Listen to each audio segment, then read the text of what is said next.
is a pot. And then coconut in bahasa Indonesia is kelapa. So kelapot is kelapa pot. So it's a coconut pot. Yeah. So that's the one. Nice word play. Yeah.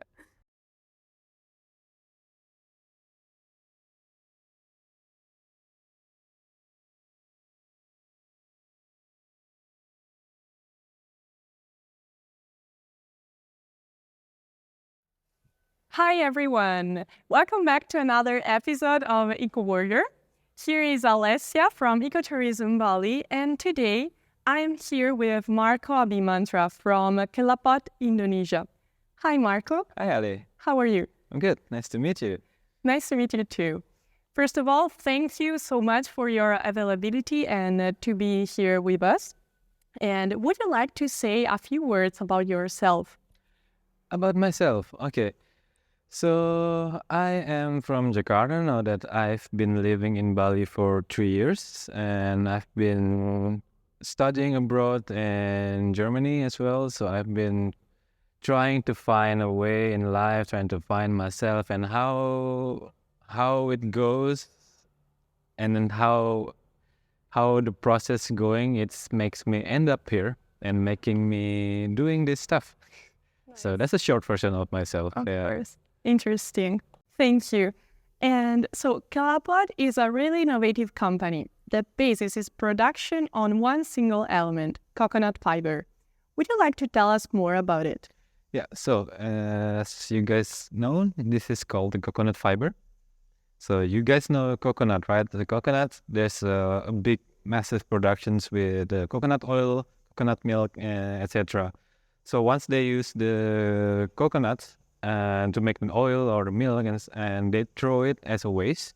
And as you can see here in Bali, you can see almost everywhere like the coconut shell on the beach, on the streets, like the round, brown kind of waste scattering around. And then inside the coconut waste, so the coconut is made out of the shell and then the fiber inside, and then more inside there's another that's the shell inside. The coconut has coconut fiber and then the shell and then the meat and the water inside. So there's layers of the coconut inside. So if you see on the street, there's the whole coconut waste, and then inside is the coconut fiber. So if you take out the fiber, it will be looking like this. And actually what coconut does is, because the industry of the coconut waste is kind of big in Indonesia and in Bali as well. So, but mostly they use the coconut waste as a cocopit for agriculture, for gardening. Cocopit is a small. If you take the coconut fiber, there's a small, how to say, like a dust. So that's cocopit. So the industry took the coconut waste and then take the coconut fiber and the cocopit inside, and then they separate the cocopit and the coconut fiber. So they sell the cocopit, and then they just left the coconut fiber as a waste. So here in Kelapot, we use this coconut fiber waste. So it's a waste from a waste, and then we turn it into something new. Yeah. So that's it. Yeah. And what is the reason for the name Kelapot? Kelapot, it's a funny story because it's so simple. Because this is our first product. It's a pot, and coconut in bahasa Indonesia is kelapa. So kelapot is kelapa pot. So it's a coconut pot. Yeah. So that's the one. Nice word play. Yeah. So, and was there a specific moment when you realized, okay, now it's time for me to set up this business, and which were the factors that led you to do so? Yeah, okay. So the founder is my close friend. His name is Max Giraldi. I've been friends with him since I was a child back in Jakarta. So he was the one who initiates this movement. So he used to travel a lot, met a lot of people, and he used to do a lot of gardenings and agricultures. And from his stories, he met a lot of people who have the same ideas, who have the same mind about sustainable living, but most of the people he met also asked the same questions. We like sustainable stuff, but why there is only plastic pots? So that's the first idea how he came up with this Kelapot things. And from there, he shared the stories to me, to the other Kelapot teams, and we actually have the same visions. We have the same goal. Because we also saw it with our own eyes that there's a lot of coconut waste everywhere in Indonesia, and also how Indonesia produces the biggest coconut waste in the world compared to other countries. Indonesia is the biggest, but Indonesia also have the smaller reproducing coconut waste as to become a product. So from there, we kind of see there's a lot of potential to play with the coconut waste, and then since then we go together towards the same vision. So we want to also encourage the younger generations to more involved in agriculture ways, in gardening ways, so that they know how to connect with nature, and then how to innovate and do something creative with waste, like plastic waste, coconut waste, or any other waste. So that's where we are going now. That's where we are trying to achieve as well. Of course. So, it's important to work with future generations and introduce them to sustainability because it's such a wide topic. Yeah. And so right now we are in Tabanan in Bali. And actually, as you mentioned previously, while coming here, I could see a lot of houses that were really full of coconut shells, coconut waste. So we were wondering, is there a particular reason why you guys chose Tabanan as the base of your activity, or? It's actually a very simple answer, because we have been building connections with the people around here. We met with the locals, we getting to know each other with the locals, and also because most of the coconut productions are in the west coast of Bali, and here we are in the west coast as well. So we have a direct access to the west coast, really close. So that's a simple one. Yeah. Okay, thank you. And so would you like to introduce us to your wide range of products? Because your activity develops a different kind of, around different kind of materials. Would you like to let us know a bit more about it? So as you can see here, we're mostly working on the coconut fiber as I explained it before. And from this, we turn it into this. Yeah. So this one is made from the same materials. Here, where we are sitting, we are focusing on that. This is the factory for the pots, and we are currently developing for more variety of pots. Like you can see, there's a smaller one, there's a big one, and there's a medium one, and there's another sizes as well. So we are currently developing another sizes of pots, but also we are working on something like this. This is called the coco linen. And it can be used as soundproof or heatproof, and we are still developing this. And then we are also envisions a lot of stuff that we can make out of coconut fiber as well, but it's still on research, it's still on development, and the more we can go, the more products we can create as well. And on the other side, we also have the raw materials like the coconut fiber, like the coco peat, like a biochar and briquette as well. We don't do the production here in Tabanan, but we have it somewhere else. So this factory is mostly focused on the pot. So that's, check our website. Okay. Yeah. And so does each of these different products like coco peat, biochar, and briquette, do they have a different usage or different properties? Yes, they do. This common thing is that they all made of coconut waste, but they all have similar but different purpose of them. So an example like coconut fiber here, it can be used for gardening. So it can be used to protect the soil from the heat. It can absorb water in that.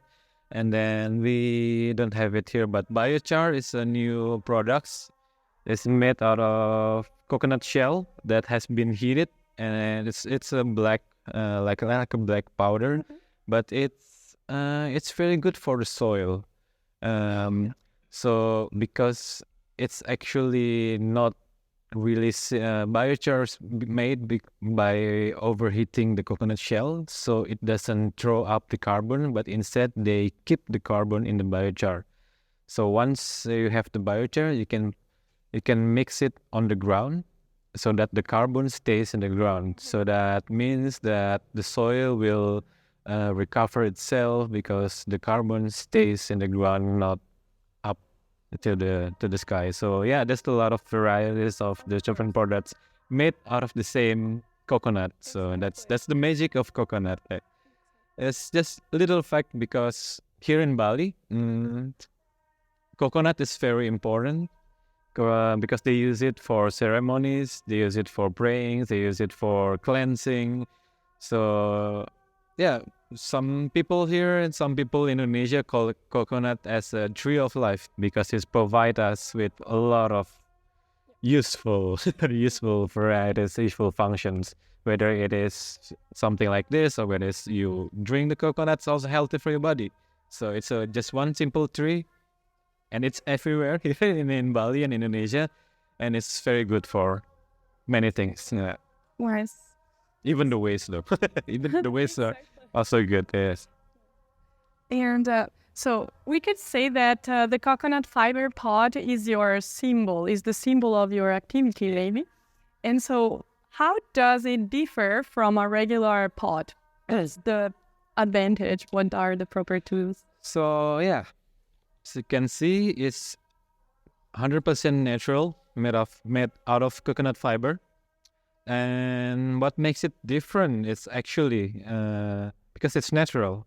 Once you put some plants in it and the plants grows, you can just put the pot directly into the ground and it will decompose it by itself. So that's the main power of our Cocopot. Other than that, it looks cool. It looks great. And it doesn't have smells and also lasts long. It may be, if you put water on it, it maybe looks different and it may not be sturdy as this one because it's a natural. So if you put more water, the strength will become less and less, and it will change, the color change, but it will still be useful as a pot. So it can last like 7 months until 1 year, depends on how you use it indoors or outdoors and how much water you put on the pot and on the plants. So yeah, that's the most benefit things of Cocopot. Okay.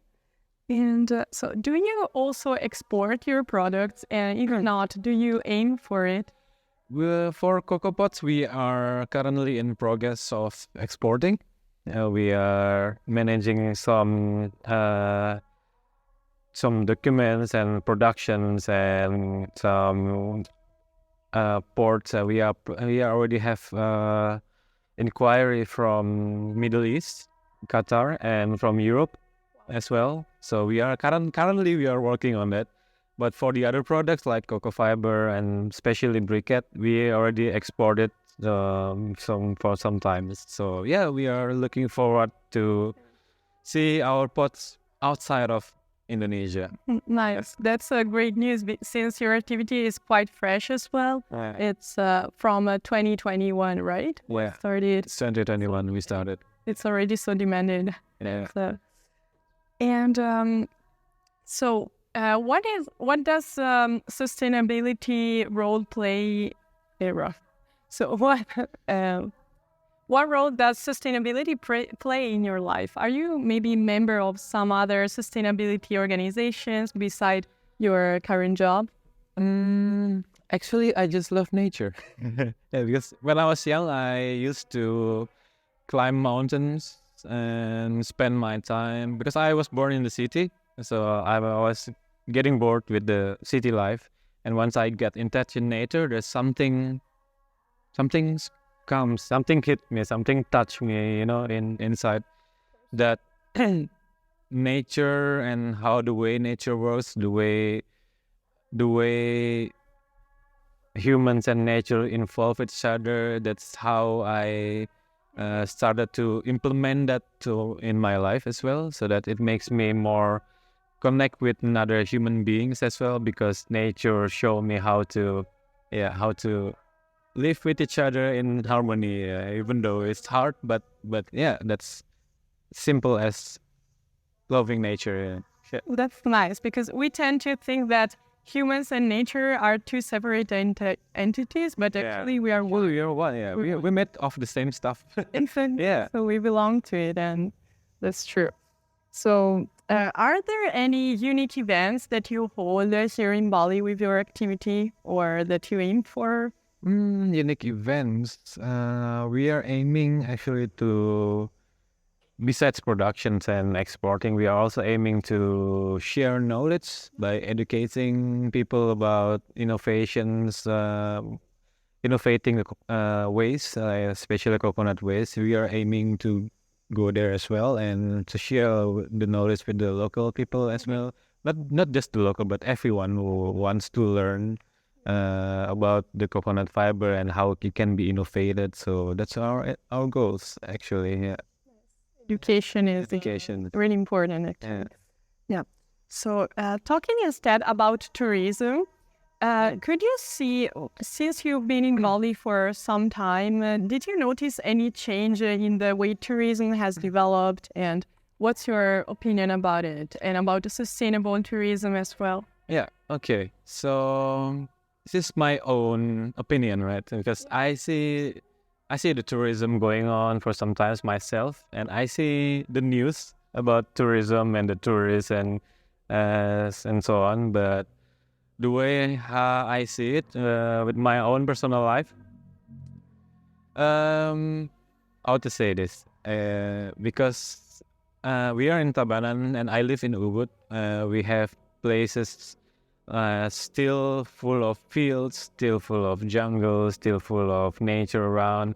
But if you go south, there's a lot of villas, a lot of bars, a lot of cafes, and it keeps growing because from my perspective, the more tourists come, the more land's gonna be used for that purpose, for villas, for cafe, etc.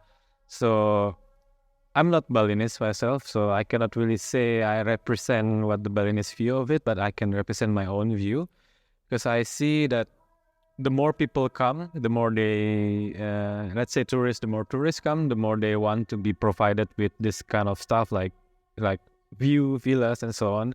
And the more the land's gonna be sacrificed for that purpose, and actually there will be less and less land, natural land like farm or like jungle. There will be less and less, and there will be more and more villas. And I think that's one of the less interesting view from my perspective, because again, I'm not Balinese, cannot represent it, but the way I see it as well, that the farmer, the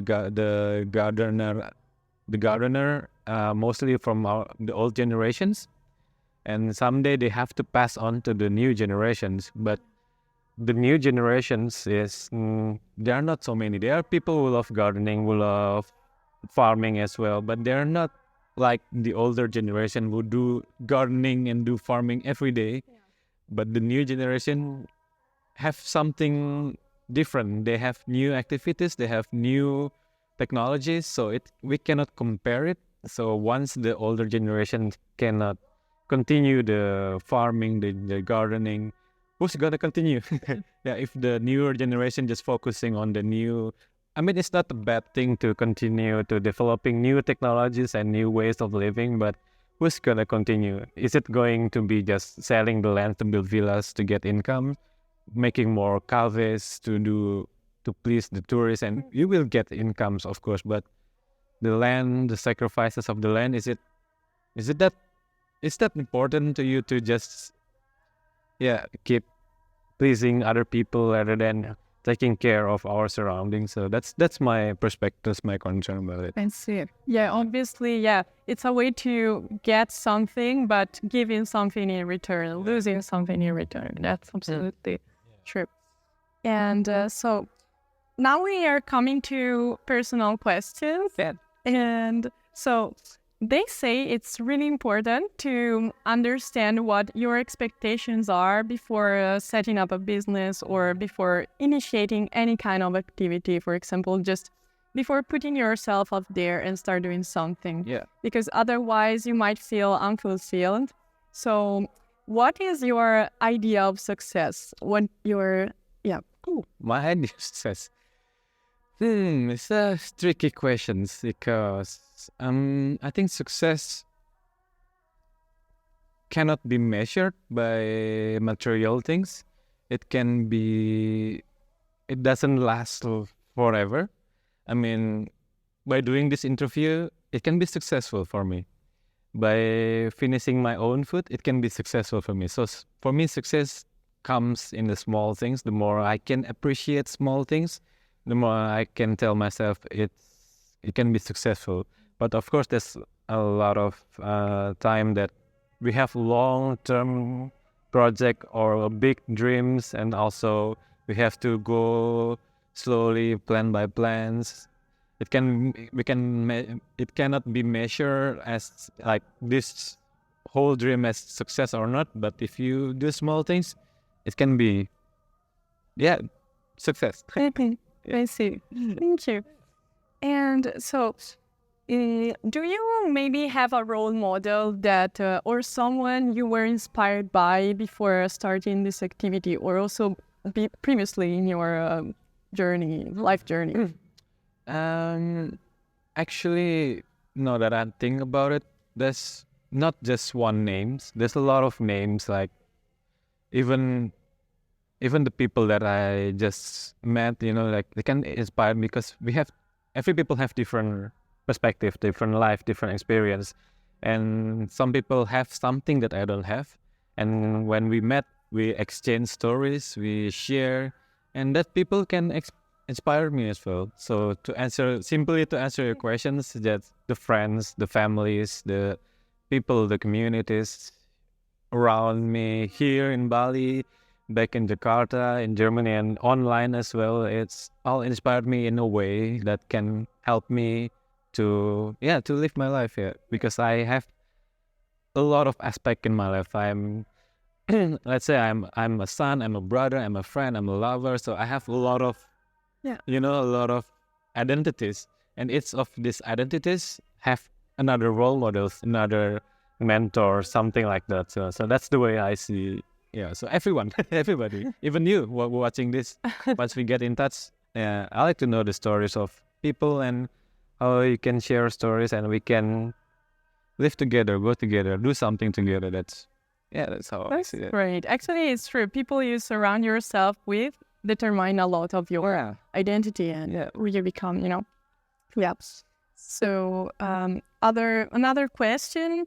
So did you face any particular struggles or challenges while running this activity? And if so, how you overcame it? Challenges are always there.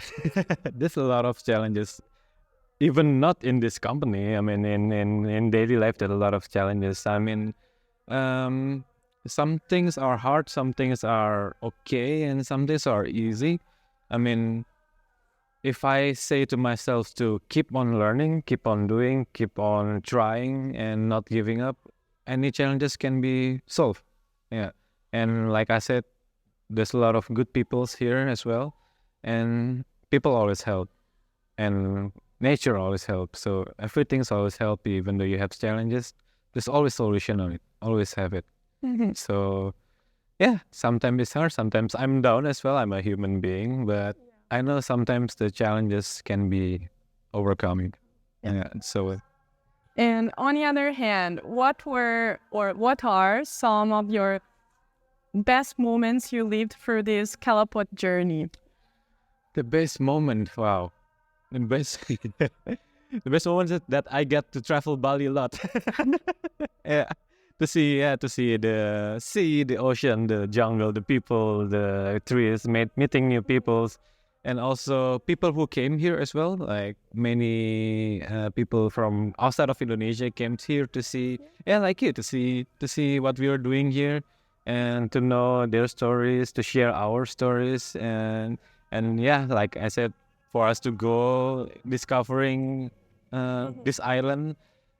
I think that's the best part. Yeah, and to share it with my team, with my friends here, it's one of the best.